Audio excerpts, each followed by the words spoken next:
ನಾವು ನಮ್ಮ ಕಾರ್ಯಸಿದ್ಧಿ ಆಗಬೇಕಂತ ವಿಚಾರ ಮಾಡಕತ್ತೀವಿ. ಈಗ ಎಲ್ಲಿಗೋ ಹೋಗ್ತಿರ್ತಾನೊಬ್ಬ, ಹೋಗುವಾಗ ಬೆಕ್ಕ ಅಡ್ಡು ಬಂದ ಕೂಡಲೇ ಹೊಳೆ ಬರ್ತೀವಿ ನಾವು, ಹೌದಲ್ಲ? ಬೆಕ್ಕ ಅಡ್ಡ ಕೂಡಲೇ ಬರ್ತೀವಿ. ಒಬ್ಬ ಹೊಂಟಿದ್ದ, ಏನೋ ಚಲೋ ಕಾರ್ಯಕ್ಕೆ ಹೊಂಟಿದ್ದ, ಬೆಕ್ಕ ಅಡ್ಡ ಬಂದ ಕೂಡಲೇ ಸ್ವಲ್ಪ ಹೊತ್ತು ನಿಂತ ಹೊಳ್ಳದ. ಆ ಮನ್ಯಾಗಿನ ನಾಯಿ ಕೇಳ್ತು, ಅಲ್ರಿ ಮಾಲಕ್ರ ಯಾಕೆ ಮತ್ತು ಹೊಂಟಿದ್ರಿ ಹೊಳದ್ರಲ್ಲ? ಇಲ್ಲ, ನಾನೇನೋ ಒಂದು ಕಾರ್ಯಕ್ಕೆ ಹೊಂಟಿದ್ದೆ, ಇದು ಬೆಕ್ಕ ಅಡ್ಡ ಬಂತು. ಮತ್ತೇನಾತ್ರಿ? ಬೆಕ್ಕ ಅಡ್ಡ ಬಂತಲ್ಲ, ಮುಂದಿನ ಚಲೋ ಕಾರ್ಯ ಆಗೋದಿಲ್ಲ ನಮಗೆ. ಅದು ನಾಯಿ ಅಂತು, ಮಾಲಕ್ರ ನಿಮಗೆ ಬೆಕ್ಕ ಅಡ್ಡ ಬಂದಿದ್ದಕ್ಕೆ ನಿಮ್ಮ ಜೀವನ ಕೆಟ್ಟಿಲ್ಲ, ಅಡ್ಡ ಬಂದಿದ್ದಕ್ಕೆ ಕೆಟ್ಟೈತೆ ಅಷ್ಟ. ಅದಕ್ಕೆ ಕಾರ್ಯ ಸಾಧು ಆಗುವಲ್ಲ ನಿಮ್ಮ.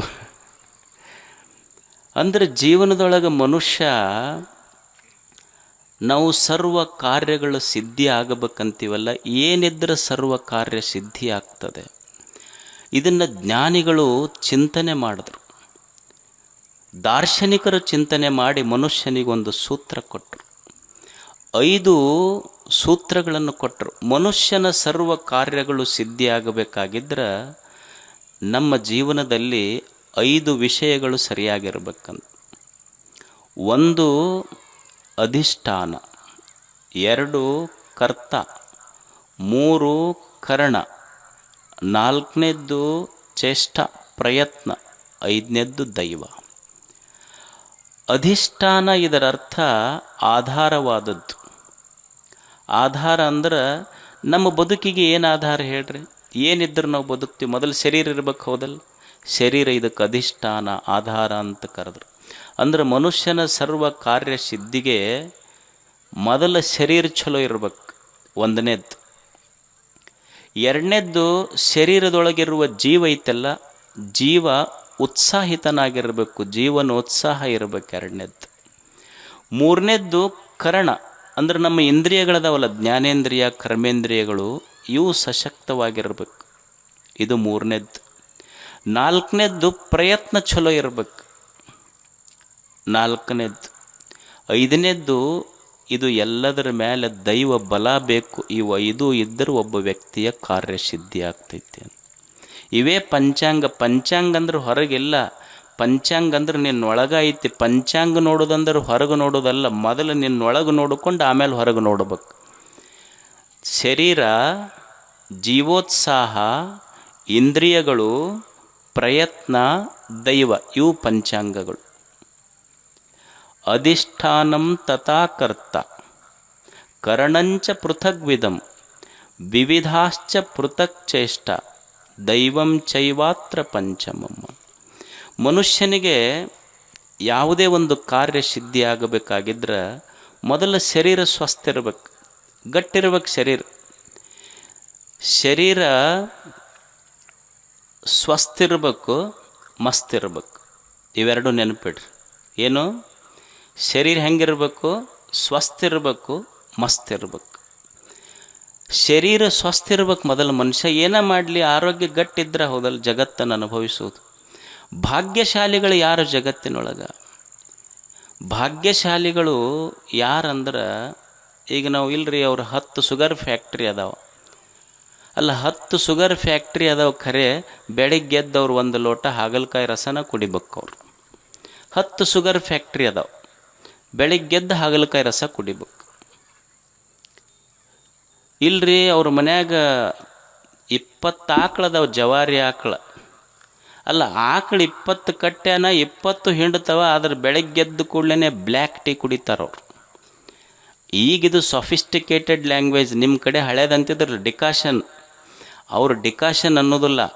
ಯಾಕಂದ್ರೆ ಈಗ ಜನ ಸ್ವಲ್ಪ ಗೌರವಸ್ಥರಾಗ್ಯಾರ. ಈಗ ಡಿಕಾಷನ್ ಅಂದ್ರೆ ಅವ್ರಿಗೆ ಅಷ್ಟು ಇದು ಅನಿಸೋದಲ್ಲ. ಬ್ಲ್ಯಾಕ್ ಟೀ ಕೊಡ್ರಿ ಅಂತ ಅವ್ರು ಅಂದ್ರಂದ್ರೆ ನೀವು ತಿಳ್ಕೊಬೇಕು, ಸಾಹೇಬರು ಸಂಸಾರ ಭಾಳ ತಲೆಯಾಗಿ ತೊಗೊಂಡಾರ, ಶುಗರ BP ಬಂದವಂತ ನಾ ತಿಳ್ಕೊಬೇಕಷ್ಟೆ.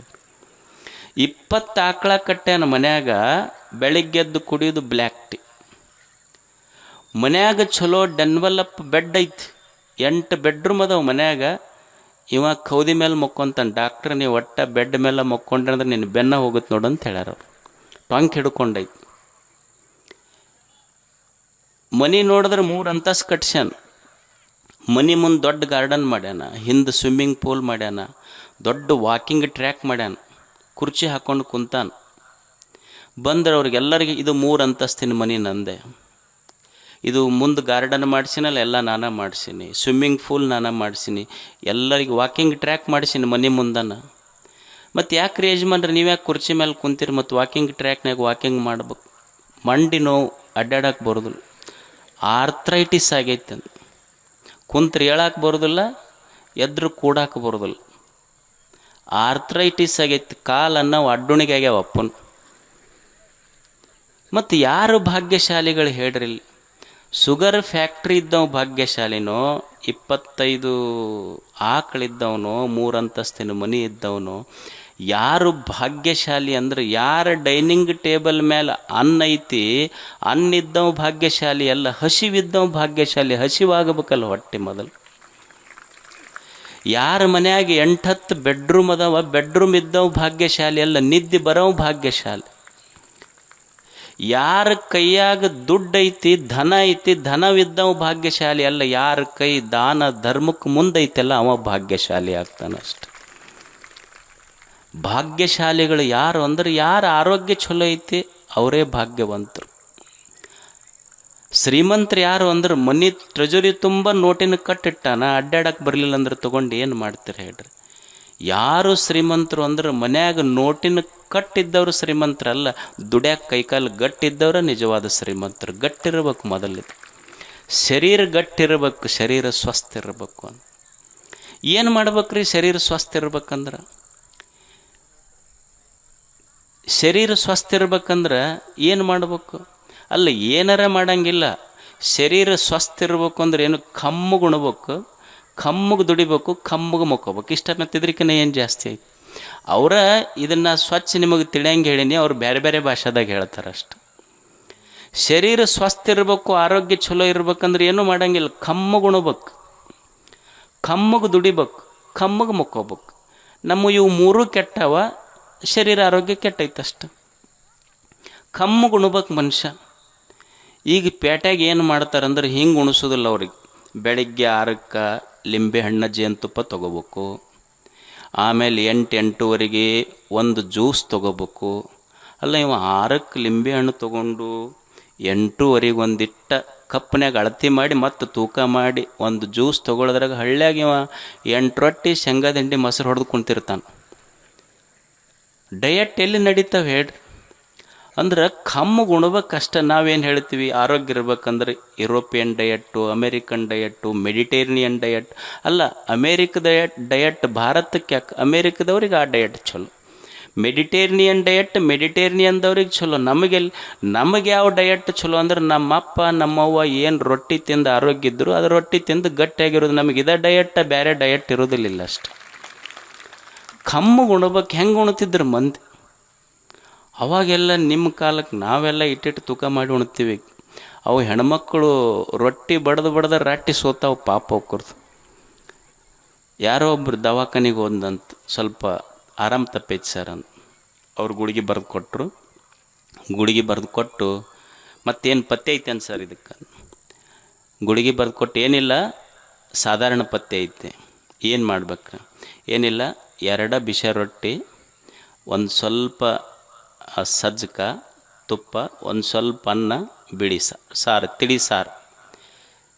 2 ಬಿಸಿ ರೊಟ್ಟಿ, ಸ್ವಲ್ಪ ಸಜ್ಜಕ, ಸ್ವಲ್ಪ ಅನ್ನ, ತಿಳಿ ಸಾರು. ಅವ ಅಂದ, ಸರ್ ಇದು ಉಣೋದಕ್ಕಿಂತ ಮೊದಲು ತೊಗೋಬೇಕಾ ಉಂಡ ಮೇಲೆ ತೊಗೋಬೇಕ್ರಿ ಅಂದ. ಇದೇನು ನೀವು ಹೇಳಿರಲ್ಲ ಪಥ್ಯ, ಉಣೋದಕ್ಕಿಂತ ಮೊದಲು ತೊಗೋಬೇಕ್ರಿ ಏನು ಉಂಡ ಮೇಲೆ? ಅಂದ್ರೆ ಪಥ್ಯ ಅಂದ್ರೆ ಹಿಂಗದಾವ ನಮ್ಮಲ್ಲಿ, ಎಲ್ಲ ನಾಪಥ್ಯ ಅದಾವ. ಪಥ್ಯ ಯಾವ ಗೊತ್ತದವು ನಮಗೆ ಹೇಳ್ರಿ? ಅಂದ್ರೆ ಊಟ ಏನು ಅಂದ್ರೆ ಅದು ಉಣ್ಬೇಕು, ಇದು ಉಣ್ಬೇಕು, ಅದು ಬಿಡ್ಬೇಕು, ಇದು ಏನೂ ಇಲ್ಲ. ಮುಖ್ಯವಾಗಿರೋದು ಏನು ಉಣತಿ ಅದು ಕರಗಿಸೋದು ಕಲಿಬೇಕು. ಇದು ಇರೋದು ಡಯಟ್ನೊಳಗೆ. ಕಮ್ಮಗೆ ಉಣ್ಬೇಕು, ಮತ್ತು ಕಮ್ಮಗೆ ಉಣ್ಬೇಕು, ಕಮ್ಮಗೆ ದುಡಿಬೇಕು.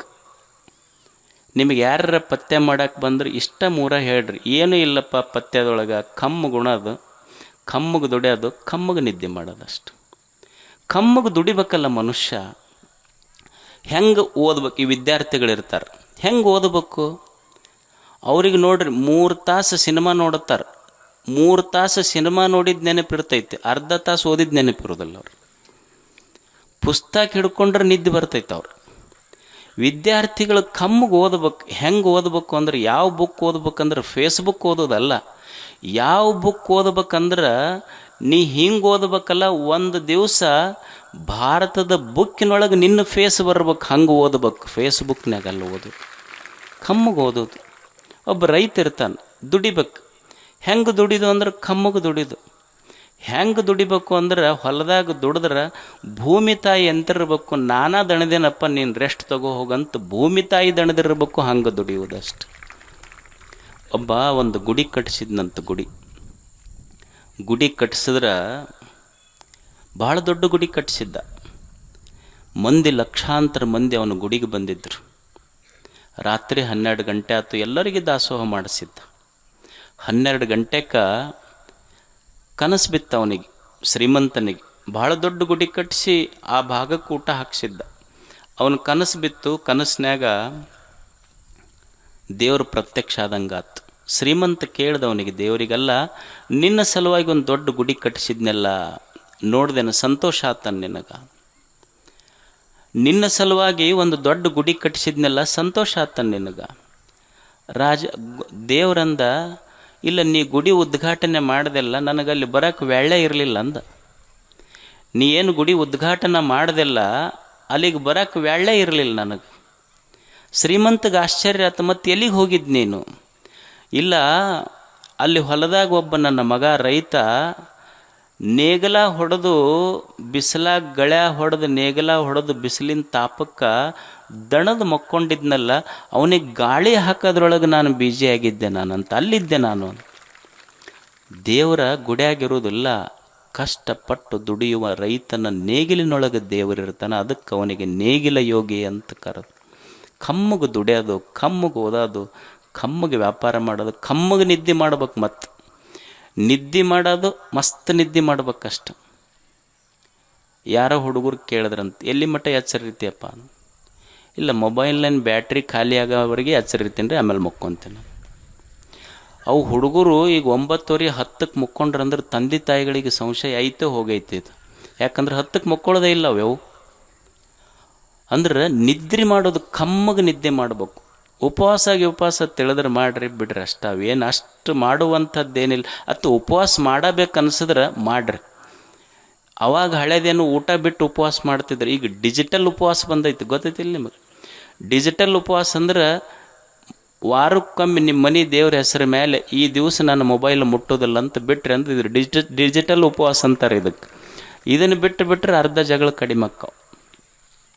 ಅಂದ್ರೆ ಮನುಷ್ಯ ಸ್ವಸ್ಥ ಇರ್ಬೇಕಂದ್ರೆ ಕಮ್ಮಗೆ ಉಣ್ಣೋದು, ಕಮ್ಮಗೆ ದುಡಿಯೋದು, ಕಮ್ಮಗೆ ನಿದ್ದೆ ಮಾಡೋದು. ನಿದ್ರೆಗೆ ಸಮಾಧಿ ಅಂತ ಕರೆದ್ರು. ಅದು ಸಮಾಧಿಯ ನಿದ್ರಾ ಸಮಾಧಿ ಸ್ಥಿತಿ, ಅದು ಒಂದು ಯೋಗವೇ. ಸ್ವಸ್ಥ ಇರಬೇಕು ಮತ್ತು ಮಸ್ತ್ ಇರಬೇಕು. ಮಸ್ತ್ ಇರ್ಬೇಕಂದ್ರೆ ಏನು ಕೆಲಸ ಮಾಡ್ತೀವಲ್ಲ, ನಾವು ಮಾಡುವ ಕೆಲಸಕ್ಕೆ ನಮ್ಮ ದೇಹವನ್ನು ಅಣಿಗೊಳಿಸ್ತಿರ್ಬೇಕು. ನಾವು ಮಾಡುವ ಕೆಲಸಕ್ಕೆ ನಮ್ಮ ದೇಹವನ್ನು ಅಣಿಗೊಳಿಸ್ತಿರ್ಬೇಕು. ಅದಕ್ಕೆ ಏನಂತಾರೆ ಅಂದ್ರೆ ಮಸ್ತ್ ಇರೋದು. ಈಗ ಸುನೀತಾ ವಿಲಿಯಮ್ಸ್ ಇದ್ಲು, ಎಷ್ಟು ಸಲ ಮ್ಯಾಲೆ ಹೋಗಿ ಬಂದಲಿಲ್ಲ ಅಂತರಿಕ್ಷದೊಳಗೆ. ನಮ್ಮನ್ನು ಸ್ವಲ್ಪ ಹಾರಿಸ್ರಿ, ಮ್ಯಾಲೆ ಹೋಗಿಬಿಡ್ತೀವಿ ಪೂರಾ ನಾವು. ಆಕೆ ಅಷ್ಟು ದಿವಸ ಹಾರಾಡಿ ಬಂದರೂ ಹೆಂಗೆ ಭೂಮಿಗೆ ಬಂದಳು ನೋಡ್ರಿ. ಅಂದ್ರೆ ಅದಕ್ಕೆ ತನ್ನ ದೇಹವನ್ನು ಅಣಿಗೊಳಿಸಿಕೊಂಡಿದ್ಲಕ್ಕೆ. ನೀವು ಕೆಲವು ವರ್ಷಗಳ ಹಿಂದೆ ಒಂದು ಘಟನೆ ನಡೀತು. ಸಿಯಾಚಿನ್ದೊಳಗೆ ನಮ್ಮ ಕರ್ನಾಟಕದ ಒಬ್ಬ ಮಿಲ್ಟ್ರಿ ಹುಡುಗ ಹನುಮಂತಪ್ಪ ಕೊಪ್ಪರದಂತ ಹೇಳಿ ಸಿಯಾಚಿನ್ನೊಳಗೆ ಸ್ನೋಫಾಲ್ ಆತ ಬರ್ಫ್ ಇದು ಆಗಿ ಬಿದ್ದು ನೋಡ್ರಿ. ಆತ 25-30 ಫೀಟ್ ಒಳಗಿದ್ದು ಬರ್ಫ್ ಅವನ ಮೇಲೆ ಬಿದ್ದಿತ್ತು. 6 ದಿವಸ ಒಳಗಿದ್ರು ಸಹಿತ ಹೊರಗೆ ತೆಗೆದ್ರೆ 6 ದಿವಸದ ಮೇಲೇನೂ ಇನ್ನೂ ಉಸಿರಾಡ್ತಿದ್ದವ. ಅಂದ್ರೆ ಅದಕ್ಕೆ ಅವ್ರಿಗೆ ದೇಹ ಅಣಿಗೊಳಿಸುವಿಕೆ. ನಾ ಯಾಕೆ ಕಾರ್ಯ ಮಾಡ್ತೀನಿ ಅದನ್ನು ನನ್ನ ದೇಹ ಅಣಿಗೊಳಿಸ್ಬೇಕು. 6 ದಿವಸ ಬರ್ಫಿನ ಒಳಗಿದ್ರು ಇನ್ನೂ ಜೀವಂತಿದ್ದ. ನಮಗೊಂದು ಸ್ವಲ್ಪ ಬೆಳಗ್ಗೆದ್ದು ಕೌದಿ ಮುಸುಕ್ ಹಾಕ್ರಿ 10 ನಿಮಿಷಕ್ಕೆ ಮತ್ತೆ ಸುದ್ದಿನ ಹೇಳಿ ಕಳಿಸ್ಬೇಕಾಗತ್ತೆ. 6 ದಿವಸ ಒಳಗಿದ್ರು ಸಹಿತ ಅದಕ್ಕೆ ದೇಹ ಅಣಿಗೊಳಿಸಿಕೊಳ್ಳುವಿಕೆ ಅಷ್ಟೆ. ಅದಕ್ಕೆ ಈ ದೇಹ ಸ್ವಸ್ಥ ಇರಬೇಕು ಮೊದಲ. ಇದನ್ನು ಕಾಪಾಡುವುದು ಬಹಳ ದೊಡ್ಡದು. ಇಷ್ಟ ನೆನಪಿಡೋದು ಏನು, ಶರೀರ ಇದಕ್ಕೆ ಅಧಿಷ್ಠಾನ ಅಂತ ಕರೆದ್ರೆ ಸರ್ವ ಕಾರ್ಯ ಸಿದ್ಧಿ ಆಗಬೇಕಾದ್ರೆ ಮೊದಲು ಶರೀರ ಚಲೋ ಇರಬೇಕು, ಇದು ಸ್ವಸ್ಥ ಇರಬೇಕು, ಇದು ಮಸ್ತ್ ಇರಬೇಕು. ಮೃತ್ಯು ಮುಟ್ಟದ ಮುನ್ನ ಪೂಜಿಸು ನಮ್ಮ ಕೂಡಲ ಸಂಗಮ ದೇವನ. ನೆರೆ ಕೆನ್ನೆಗೆ ತೆರೆ ಗಲ್ಲಕ್ಕೆ ಶರೀರ ಗೂಡು ಹೋಗದ ಮುನ್ನ. ಇದನ್ನೊಂದು ಸ್ವಲ್ಪ ಜೋಪಾನ ಮಾಡ್ರಪ್ಪ, ಹೋಗ್ತೈತಿದು ಅಷ್ಟೇ. ಇದು ಒಂದು ಥರ ಹೆಂಗಿತ್ತಂದ್ರೆ ಬಾಲ್ಯ ಇತ್ತು. ಬಾಲ್ಯ ತುಂಟಾಟಗಳಲ್ಲಿ ಕಲಿತು, ಯೌವನ ಆಕರ್ಷಣೆಗಳಲ್ಲಿ ಕಳೀತು, ಮುಪ್ಪು ಚಿಂತೆಗಳಲ್ಲಿ ಕಳೀತು. ಜೀವನದ ಆಯುಷ್ಯವೇ ಹೋತಲ್ಲ, ಉಳಿತಷ್ಟು ಹೇಳಿ.